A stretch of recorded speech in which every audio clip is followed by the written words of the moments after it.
دیا کرتا ہوں. آج پہلا موقع مشورہ بھی نہیں کیا اور میں نے چھوڑ بھی دیے کہ حضور جو چاہیں آپ کریں، لیکن ارشاد تو فرمائے مشورہ کیوں نہیں کیا؟ فرمایا اس لیے کہ میرے دروازے پہ میری بہن ہے، اس بہن کو تو بھائی قتل کرتا تھا، اس کو عزت کی مسند پہ کس نے اٹھایا؟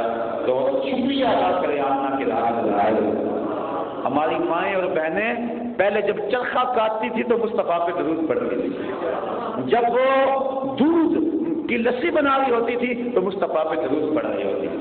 پھر بیٹے بھی ایسے ہوا کرتے تھے. آج جب عورت نے اپنے مزاج کو بدلا، اپنی زبان کے نغموں کو بدلا، تو بیٹے جو ہے وہ خراب ہو گئے. اقبال کہتا ہے تو نہ دانی کہ سوزے کراتے تو دیگر کو گر تقدیر عمر. کہا میری قوم کی بہن تو نہیں جانتی، اگر تو بہن ہو کے قرآن پڑھے تو عمر کی تقدیر بدلتی ہے، اور اگر تو ماں ہو کے قرآن پڑھے تو بیٹا زندگی لوگ پہ قرآن سناتا ہے. آج عورت کا سب سے زیادہ فریضہ بنتا ہے کہ وہ حضور علیہ السلام کا گھر گھر میں محفل میلاد سجائے. تو صاحب یہ مضمون تو ایسا ہے، وہ کیا کسی نے کہا تھا دل میں ہے درد و غم کے فسانے بھرے ہوئے، برسوں سناؤں گر کوئی درد آشنا ملے.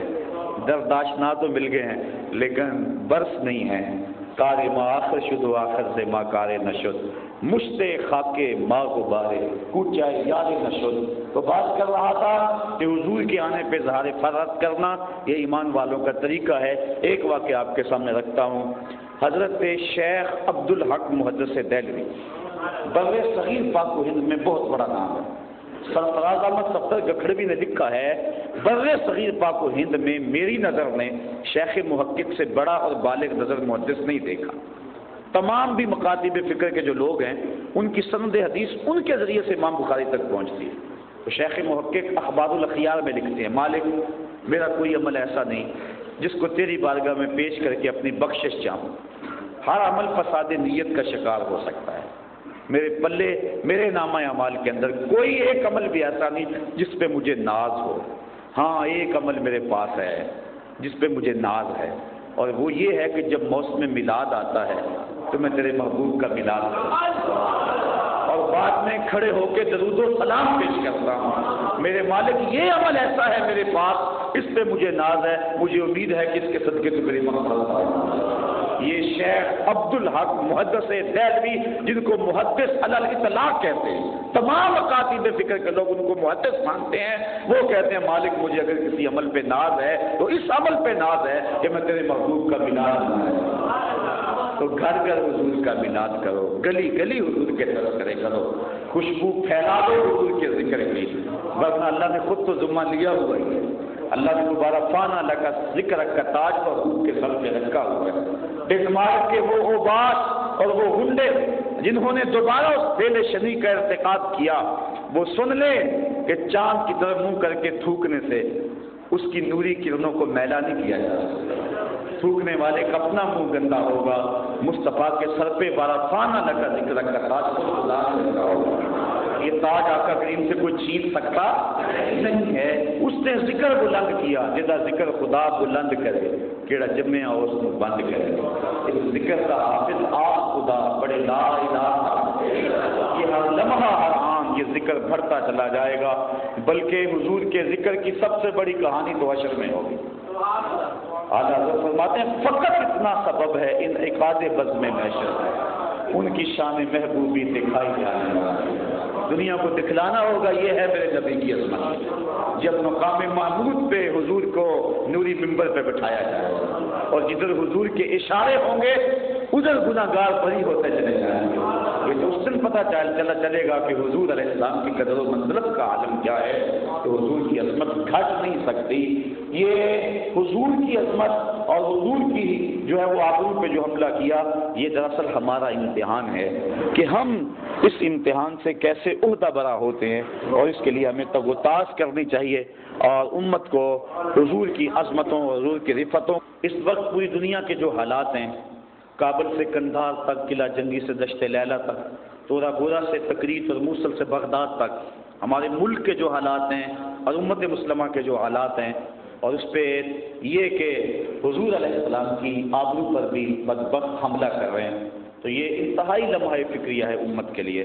تو اس مرتبہ میں نے میلاد کے لیے سوچا تھا کہ حضور سے ہی خیرات مانگے، اور سورہ والضحیٰ کل انشاءاللہ نماز عشاء کے بعد جو محفل میلاد کا پروگرام ہے، میرا خیال ہے کہ حسن محمد کا نغمہ چھیڑیں گے اور پھر جھولی پھیلا کے رب سے خیرات مانگیں گے، اور وہ لمحے وہ حسین جب رحمتیں چھم چھم برس رہی ہوں گی۔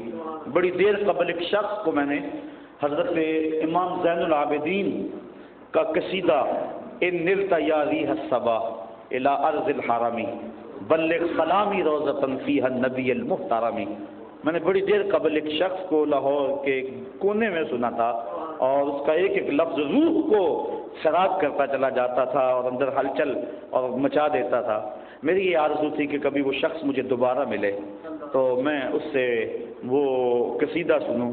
وہ کل شخص مجھے دوبارہ مل ہی گیا، اور میں چاہوں گا کہ جب چھم چھم رحمتوں کی بارش ہو رہی ہو تو اس وقت ہم ہاتھ جوڑ کے حضور کی بارگاہ میں جو امام زین العابدین نے قصیدہ کہا اور جو فریاد کی، اس وقت بھی امت کے وہی حالات ہیں، تو ہم اس وقت عرض کریں گے ان نلت یا ریح الصبا الی ارض الحرمی بلغ سلامی روضۃ فیہا النبی المحترمی۔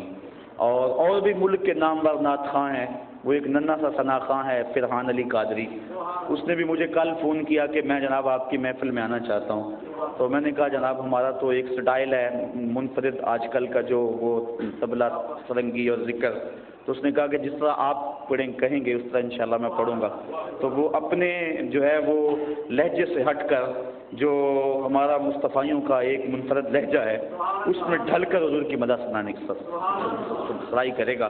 تو میں چاہوں گا کہ کل کی رات اگر آپ کو فرصت ہو، اگر کہیں اور وعدہ نہیں کیا ہوا تو ضرور آئیں اور ساری رات برستے ہوئے نور کو اپنی جھولیوں میں دیں، اور پھر وہ لمحے بھی آئیں گے جب میرے بابا کے ہاتھ اٹھیں گے، اور ان لمحوں میں کتنے لوگوں کی زندگیوں میں انقلاب پیدا ہوتا ہے۔ میری اور میرے ساتھیوں کی نگاہیں کل آپ کے لیے منتظر ہوں گی، آپ تشریف لائیے گا، اللہ مجھے آپ کو اپنی رحمتوں کے حصار میں رکھے۔ اور ویسے بھی ہم نے ہر پیر کو حضور کے حسن کے تذکروں کی خوشبو کا اہتمام کیا ہے۔ ویسے تو سالہ سال سے جو ہے یہ سلسلے جاری ہیں، لیکن یہ جو ربیع الاول کے 5 پیر ہیں 2 گزر گئے ہیں، شمائل ترمذی جو حضور علیہ السلام کے حسن پہ مشتمل احادیث ہیں ان پر گفتگو ہو رہی ہے، تو انشاءاللہ تفصیلی گفتگو تو اس دن ہوگی۔ اللہ آپ کو مجھے سلامت رکھے، جو احباب تشریف لائے انہیں برکتیں دے۔ الحمدللہ رب العالمین والصلاۃ والسلام علی سید الانبیاء والمرسلین۔ اللہم انی اسألک العفو والعافیۃ والمعافاۃ الدائمۃ فی الدین والدنیا والآخرہ۔ میرے مالک اٹھے ہوئے ہاتھ پھیلی ہوئی جھولیاں رحمتوں سے بھر، جو آئے انہیں بھی بخش دے، جو نہیں آئے ان پہ بھی کرم کر۔ اے اللہ جن جن کے لبوں پہ نغمہ نعت ہے انہیں قبول فرما۔ اے اللہ جو حضور کی مدح و ستائش اور تعریف کے لیے آئے جمع ہوئے، اے اللہ سب کی جھولیاں رحمتوں سے بھر دے، ہمیں صدقہ میلاد رسول عطا کر۔ اے اللہ جس طرح چاند کی چھاتی پہ نقش نالین نقش ہوا، اے اللہ ہمارے سینے پر بھی یہ نقش جو ہے وہ نقش ہو کے رہ جائے، اور ہر دم دم لمحہ لمحہ ساتھ بساتھ ہم یہی نام گنگناتے رہیں، ہماری زندگی کا لمحہ لمحہ اس ذکر میں گزر جائے۔ اے اللہ جن لوگوں نے اس محفل کا اہتمام کیا کرتے ہیں، برس خواہ برس سے یہ عظیم الشان پروگرام اس تسلسل سے ساتھ جاری رہنا، یہ تیری کرم نوازی اور تیرے محبوب کی نگاہ ناز کا عطیہ ہے۔ اور جو لوگ تسلسل کے ساتھ مالی تعاون اور جنہوں نے حال فراہم کیا، اور بالخصوص ہمارے یہ کارکن جو شب و روز اس کاج کے لیے جدوجہد کر رہے ہیں، اے اللہ سب کو برکت دیتا۔ اور یہ سامعین جو دور دراز سے یہاں پہنچتے ہیں اور حضور علیہ السلام کے ذکر کی خوشبو سے منور ہوتے ہیں اور اس پیغام کو پھر آگے منتقل کرتے ہیں، اے اللہ ان کو بھی برکت دے، اور ان سب کے گھروں تک اس محفل کا دور ان کے واپس پہنچنے سے قبل ان کے گھروں تک پہنچا۔ اور اے میرے مالک ہمارے جو بیمار انہیں شفا عطا فرما، ہمارے دوستوں کی والدہ بیمار ہیں، اے اللہ انہیں شفا کاملہ عطا فرما۔ اے اللہ مقروضوں کو قرض سے نجات دے، پریشان حالوں کو پریشانی سے محفوظ فرما، مقروضوں کو قرض سے نجات دے، دکھیوں کے دکھ دور کر۔